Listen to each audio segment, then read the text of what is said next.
tinitape ka.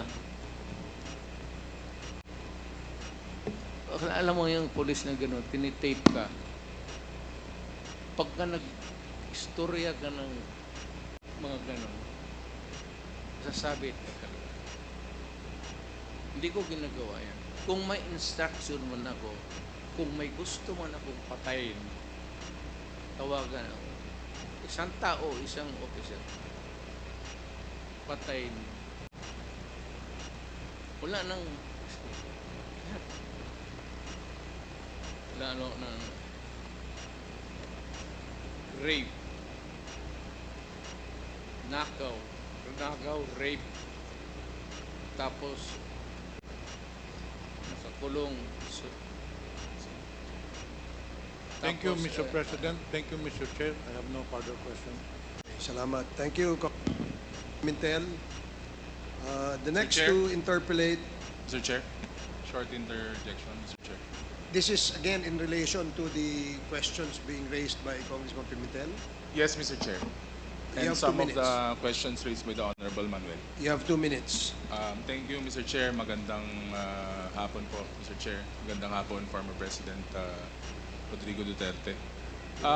Naiintindihan po natin na, of course, the former President, when he was mayor, when he was President, hindi po naman talaga niya ima-micromanage yung mga betting, yung mga validation, yung mga numbers, yung accounting, ika nga. Pero were you aware, Mr. Chair, were you aware, former President, na nangyayari po lahat ng mga to sa mga human rights violations, sa mga EJK, saka parang papunta na sa bloody war on drugs yung mga nangyayari, Mr. Chair? Alam mo, sir, sabi ko nga, nagturo nga ako. Kung pumatay man ang pulis in the performance of duty, talagang didepensahan ko yan. Pero kung itong mga pulis na abusado or into crime, into drugs, into kidnapping, sir, alam mo, sir, magtanong ka mga marami na akong pulis pinatay na gano'n. Na pagkatapos na huli sila, niyari ko talaga. Kasi pag hindi ko ginanon, itong mga pulis na gago, may mga armas. And they can easily commit a crime na wala silang takot kasi yung civilian walang magawa. Kaya ako mainit ako sa mga abusadong pulis. Kaya sa Davao, yung mga abusado na pulis, ginawa ko talagang example of some itawag nila in their lingo, sample, na pinatay ko talaga. Para masabi ko lang na kuminto kayo. And because I wanted my city peaceful. And the only way to do it is to deal first with the criminals na sa law enforcement. Before you can go after the criminals outside, go after the criminals sa police. Kasi pag hindi mo magawa yan, walang mangyari. Kung Mr. lahat Chair. ng police doon, a few of them died. Mr. Chair, do you still recall kung, Mr. President, sino po yung mga pulis na yon, mga skalawag na pulis, yung mga kriminal po na pulis? Hindi ko na maalala. Tuloy ko lang, Mr. Chair, last na lang po. Of course, the President, alam po natin, President po ay nasa umbrella, nandun po siya sa taas. And nasabi naman po niya, aware siya sa mga nangyayari, Mr. Chair. Ang ating pong Presidente, he is fondly called Tatay Digong. Madalas po yun po ang karaniwan na tawag po sa kanya. Siyempre po, pag ikaw po yung Pangulo, ang tingin po sa lahat ng nasasakupan, siyempre mga anak. Kami po yung mga anak ng tatay. It's made public. Alam naman po natin na there were human violations, extrajudicial killings, bloody po, na naging bloody po yung war on drugs nung mga nakaraan. Gusto ko lang pong tanungin na ano pong ginawa nung administration, Mr. Chair, Sir former President, nung nakikita na po natin na parang papunta na po doon, parang it was getting out of control, na nakikita na po natin na parang, parang hindi na humihinto, dire-diretso na, parang marami na rin po nadadamay na hindi kasama po dapat talaga doon sa mga nangyari, Mr. Chair, former President. Alam mo, marami yan, sir. Yung excuse, pinapalabas nila na lumalaban because parang deploy to justify a killing. Malalaman ko na malalaman yan, sir. At nagtatanong talaga ako. At yung maliit yung siyudad, ako mismo ang umama.